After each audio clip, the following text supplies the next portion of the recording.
अगर औसत का ऐसा क्वेश्चन एग्जाम में आ गया तो बुरी तरह फंस जाओगे। आज सीख के जाओ, 21 संख्याओं का औसत 74 है, पहली 11 संख्याओं का औसत 72.8 और अंतिम 11 संख्याओं का औसत जो है 77.2 है। तो शुरुआत की 11 संख्याओं का औसत है अपना 72.8, इसके बाद की 11 संख्याओं का औसत है 77.2 और ओवरऑल सभी संख्याओं का औसत दे रखा है 74। तो संख्याएं तो हैं 21, लेकिन 11 और 11 हो गई 22। तो यहाँ पे एक संख्या को हमने डबल गिन लिया है और वह संख्या है हमारी यहाँ बीच वाली संख्या, यानी कि 11वीं संख्या। यहाँ 11वीं संख्या बीचों बीच है, तो जो भी ज्यादा और कम आएगा वो आएगा सिर्फ और सिर्फ 11वीं संख्या की वजह से। तो 11वीं संख्या कैसे निकालते हैं, देखो यहाँ आपको लिख लेना है औसत 74 जो भी चल रहा था। 74 से ये कितना कम है, तो आप कहोगे 1.2 कम है। 74 से ये कितना ज्यादा है, तो आप कहोगे 3.2 ज्यादा है।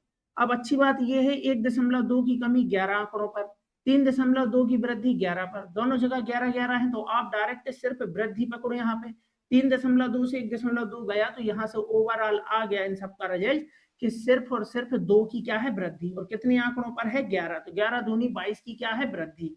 और ये 22 की वृद्धि किसकी वजह से आ रही है, 11वीं संख्या की वजह से। तो जो 11वीं संख्या है वह 74 तो है ही, साथ में 22 ज्यादा है, यानी संख्या है हमारी कितनी 96। ये आ गई हमारी 11वीं संख्या। और उसने क्वेश्चन में बताया है कि 10वीं संख्या 11वीं संख्या से 5 कम है। तो हमारी जो 10वीं संख्या है वह है 11वीं से 5 कम है, 96 से 5 कम करोगे 91।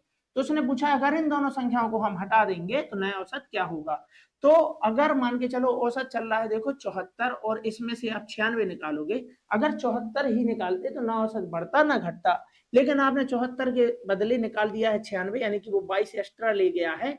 तो आप औसत में जो है 22 एक्स्ट्रा ले गया, तो 22 की कमी आएगी। ऐसे ही दूसरी संख्या है 74 की जगह कितनी निकाल दी है 91, यानी कि कितने की 17 एक्स्ट्रा ले गया है, तो जितना एक्स्ट्रा ले जा रहे हैं उतने की कमी आएगी, यानी 39 की कमी आएगी सभी पर।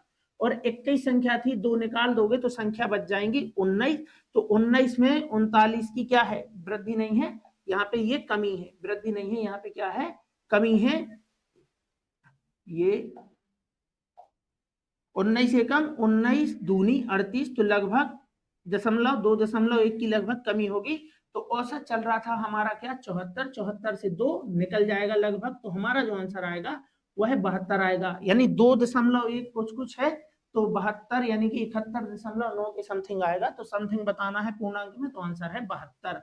तो ऐसे ही क्वेश्चन के लिए चैनल को लाइक करें, सब्सक्राइब करें।